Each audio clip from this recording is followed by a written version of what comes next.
But in the middle of all of it, Jesus said, hey, when you think about it, bodily, he's left us, hey, but he's never, ever left us. Amen. It's important because he goes on to say, in the midst of all that, he said, let not your heart be troubled. So Johnny, what my grandpa used to say. He'd give you some good advice. Grandpa's, I'm going to tell you, older people, hey, they know some good things every now and then. I was speaking with Johnny on the way to the church here. We was talking about how, the churches are changing. He was talking about, how they putting up the lights, and they got the smoke machines, and they got the, stuff going on. I said, what if I sneak in there and put them things in there and have Johnny come in? I said, you know what Johnny would do to me? I thought I was getting a good laugh out of that. I thought, because he already got on Tony for his lights, amen. So if he get on Tony, I know he'd kill me for it, amen. And Johnny, he said, I pray that he crucified him. He didn't shoot me, he didn't give me no mercy either, amen. Hey, but I thank God for a man that'll tell me the truth, though. Amen. Come on. We need some more of it. My grandpa will tell me the truth, too. You know what he say right now? He said, boy, at times like this, he said, you got to tighten your belt. Amen. Well, I'm going to tell you, sometimes at times like this, we got to tighten, hey. That's right. We got to tighten our belt. Come on. I'm going to tell you, in North Carolina, and this side that call themselves the Bible Belt, it's time to tighten up. Come on. It's time to get real. It's time to get right with the Lord. When you think about it in the day that we're living in, when you look at it, the reason, why should we have confidence? Why should we not be anxious? If I would have been, I'm going to tell you, because in those situations, Mike, if I'd been doing what I should have been doing anyway, right. That's where the fear came from. Uh-oh. Whoa. You say, what? Beaver, you know where my fear came from? It's because I didn't do what Jesus told me to do with the situation to start with. Which was, get in there and do what I'm supposed to do and fix it. So when we look at that, and we think about this, he's talking about let not your heart be troubled. Why? Because he said, you believe in God. Amen. He said, you believe also in me. And Jesus saying, well, when you look at it, what is he saying? We got to put things into perspective. What are we believing in? What are we trusting in? What are we putting our faith in? Hey, all these things I had to ask ask myself the question this week. When he said, I go to prepare a place for you. And notice what he goes there. You only prepare a place for someone who is confident of their arrival. Jesus, he's already gone to prepare, Mike. Amen. Come on. And when you think about it, coming, brother. I like what he says about, the dwelling place too, because when you look at it, I was kind of studying into it just a little bit. Many mansions, when you think about the mansions that he's talking about, in light of the ancient Greek here, the mansions is better translated dwelling places. Now, all of us has heard that because they like to argue. Well, am I going to get a mansion or am I getting a dwelling place? Come on. All right.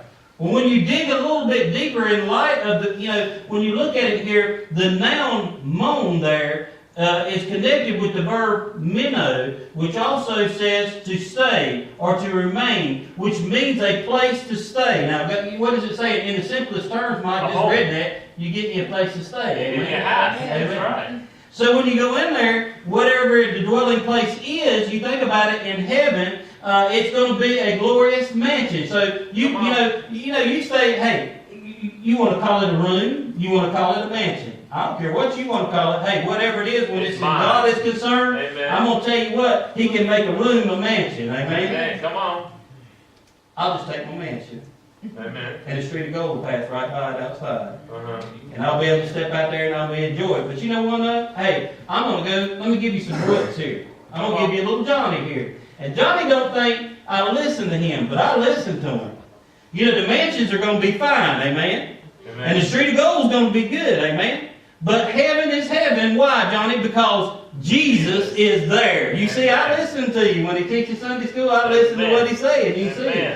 And I agree wholeheartedly with what he's saying. Heaven is going to be heaven because Jesus is going to be there. We're going to get to enjoy the mansion. Now, I enjoy having a place to stay. I like to think about that. It's a permanent dwelling. down here, I can't tighten my stakes down too tight. Tracy says, are we really here? Sometimes we wonder, we even get a sense in the apartment over there, are we really here? Are we going to stay here? Are we going to go from here? Are we going to see women? They like, that stability, right? They like to feel stable where they are. They like to have, and they like to, to be comfortable where they are. They like all those things, right? And she looks at me and she goes, well, is this where we're going to be? And me, what I'm going to do. I just look around the place. Sometimes I go, and you know what? Even to the extent, she says, well, we got to go get our stuff and put it in here. And and I'm thinking to myself, do we need to go get the stuff? Because is this where we're going to be? I can't say, but I can tell you one thing. My house ain't going to be cluttered in heaven. Because, hey, I know one thing.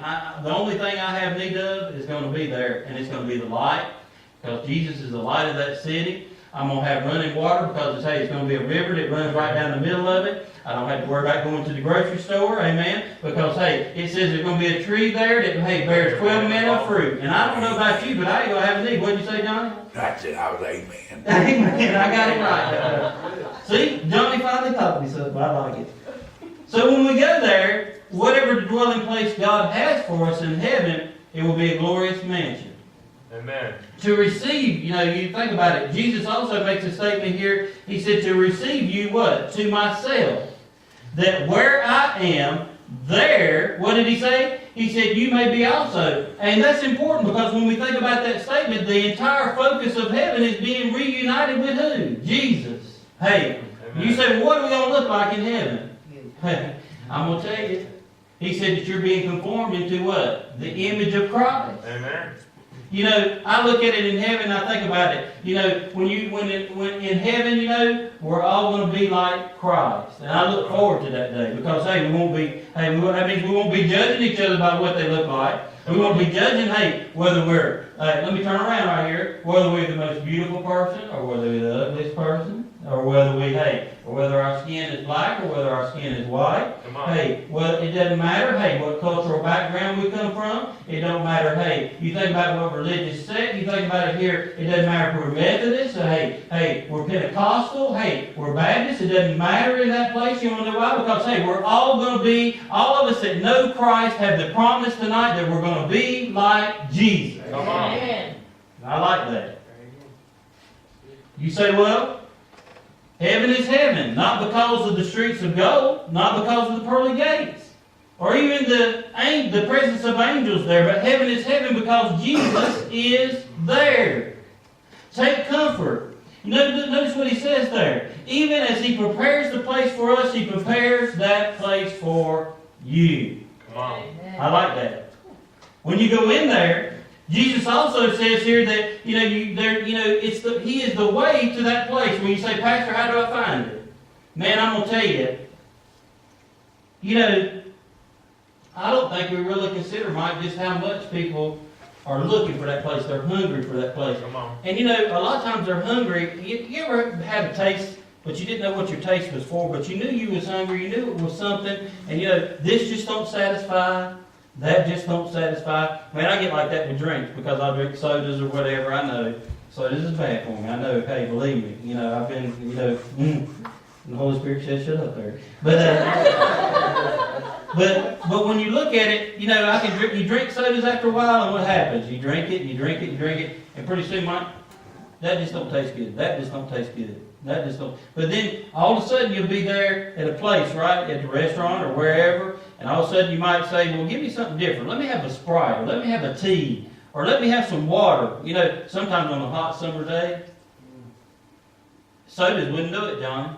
You want to know? Hey, you could try. There wasn't anything that would quench your thirst, but you just take that water, man, it just rolls right down there, like when you're hot on that day, you're thirsty on that day.